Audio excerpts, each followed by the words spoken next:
Assalamu alaikum everyone. Welcome to another video from 8 Minute Study with Alifa Sharif.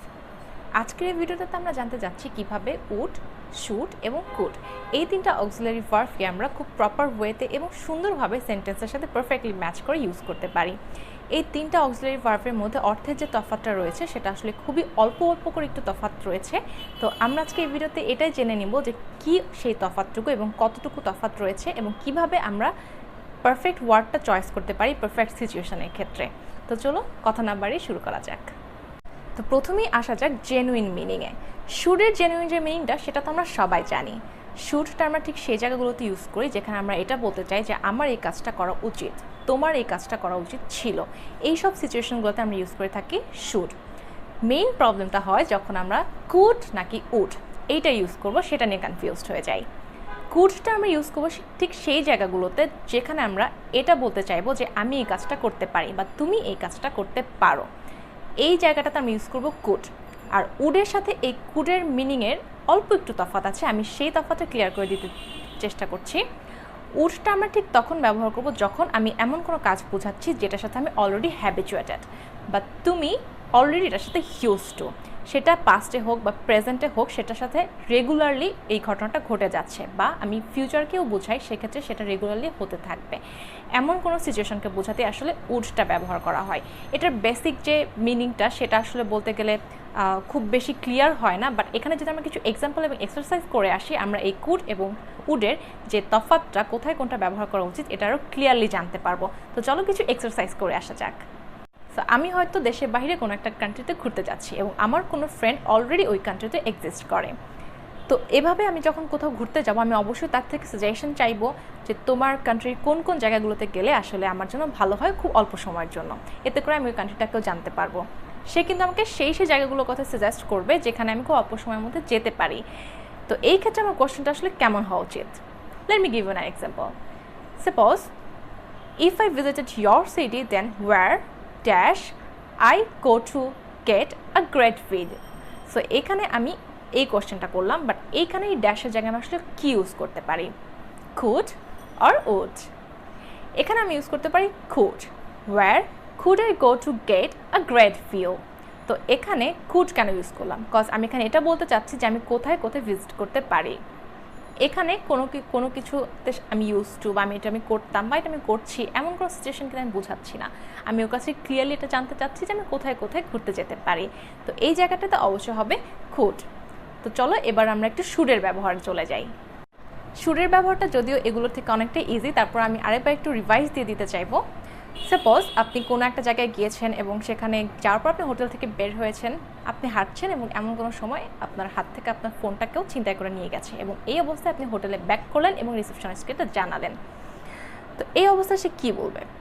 Suppose সে বলল well in the future you dash take your phone outside in the public. এখানে কি বলা উচিত? Should, could or would? Well এখানে should use করা উচিত, because আমরা শুডটা ঠিক এমন কোনো জায়গায় ইউজ করবো যেখানে আমরা এটা খুব সার্টেনলি বলতে পারি যে ওকে এই কাজটা করা তোমার উচিত হয়নি বাট এই কাজটা করা তোমার উচিত হবে না। এখানে রিসেপশনিস্ট তোমাকে এটা বলতে চাবে দ্যাট ইজ তোমার পাবলিকের মাঝখানে এরকম ফোনটা নিয়ে যাওয়া উচিত হয়নি। সো এই ক্ষেত্রে সে এখানে এটা ইউজ করবে that is shouldn't. You shouldn't take your phone outside in the public. Let me give you another situation while you can use should. সাপোজ আপনি গোল্ড অথবা ডায়মন্ডের কোনো একটা জুয়েলারির পর একটা লোকাল রাস্তা দিয়ে হেঁটে যাচ্ছেন এবং সেই মুহূর্তে আপনার থেকে সেই জুয়েলারিটা ছিনতাই হয়ে গেল। এই অবস্থায় আপনি যখন বাসায় ফিরলেন এবং আপনার মাকে সে ঘটনাটা বললেন, এই সিচুয়েশনে তার রিয়াকশনটা কেমন হওয়া উচিত? সে হয়তো আপনাকে এটা বললো that is you shouldn't wear those jewelleries special on that street because the street is too dangerous. তো এখানে কিন্তু সে অবশ্যই সার্টেনলি আপনাকে এটা বোঝাতে চাচ্ছে দ্যাট ইজ আপনার এই কাজটা করা উচিত হয়নি বা ইন ফিউচার যেন আপনি এই কাজটা না করেন। সো যখন আমরা নিশ্চিতভাবে কোনো কাউকে এইটা বোঝাতে চাবো যে কাজটা করা উচিত হয়নি বা তোমার এই কাজটা করা উচিত ছিল, সেখানে আমরা খুব ইজিলি কিন্তু বসাতে পারবো শুড। সো এই সিচুয়েশনটাতে হবে শুড। উডের ব্যবহার যাওয়ার আগে আমরা উড এবং কুড এই দুটো নিয়ে যেসব জায়গাগুলোতে কনফিউজড হই সেই রকম কিছু এক্সাম্পলে দেখে আসা যাক। সাপোজ আমি এটা বলতে চাচ্ছি they dash you can help me with my project? এখানে আসলে কি হবে? could or would? এখানে আসলে the both will be the correct answer, okay? They are equally correct. এখানে আমি would অথবা could যে কোনোটা ব্যবহার করতে পারি। Could you please help me with my project, or would you please help me with my project? তো এখানে would বা could যে কোনোটা ইউজ করতে চাই, কিন্তু এখানে একটা স্ট্রাকচারের কথা আমরা মাথায় রাখতে পারি, that is would or could plus you plus main verb plus me. Could you please pass me the paper, or would you please pass me the bottle? এরকমভাবে আমরা could অথবা would-গুলো ইউজ করতে পারি, or would you please send me the mail when the project is done? So এই সমস্ত ক্ষেত্রগুলোতে আমরা would এবং could দুইটাই ইউজ করতে পারি। এইরকম সিচুয়েশনে দুইটাই আমরা কিন্তু কারেক্ট বলবো, এখানে কোনটা রং না। সো চলুন দেখে আসা যাক কোন সিচুয়েশনগুলো আমাদের শুধু would ব্যবহার করবো, যেখানে could ব্যবহার করলে সেন্টেন্সগুলো রং হয়ে যাচ্ছে। Suppose when I lived near the beach, I dash swim in the water every day. এখানে আসলে কি হবে, could or would? এই জায়গাগুলোতে হবে would, কারণ আমি এমন কোনো একটা কিছু কথা বলতে যাচ্ছি যেটা পাস্টে আমার লাইফে ছিল এবং সেই সময় থেকে আমি সেটাতে সাথে হ্যাবিচুয়েটেড ছিলাম, এটা আমার লাইফে রেগুলার ঘটছিল। সো এই সিচুয়েশনটাতে হবে when I lived near the beach, I would swim in the water every day, okay?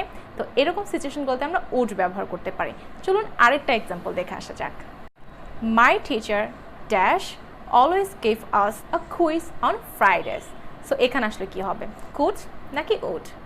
Well এখানে হবে would, কজ আমি এমন কোনো একটা কিছু কথা বলছি যেটা প্রেজেন্টে আমি অবশ্যই এটার সাথে হ্যাবিচুয়েটেড, এটার সাথে আমি ইউজ টু, কজ আমার টিচার আমাকে প্রতি ফ্রাইডেতেই কুইজ দেয়। সো এখানে আমি যেহেতু এটার সাথে ইউজ টু, সো এখানে হবে would.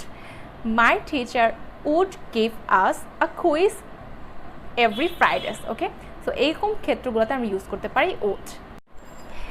আশা করছি would, should এবং could-এর যে ব্যবহারগুলো সেটা আমি আপনাদের ক্লিয়ার করে দিতে পেরেছি। এরপর যদি এই তিনটে ভার্ব আপনার ইউজের ক্ষেত্রে কোনো অবস্ট্রাকল ফেস করেন অথবা কোনো হেজিটেশন ফিল করেন, অবশ্যই আমাকে জানাতে ভুলবেন না।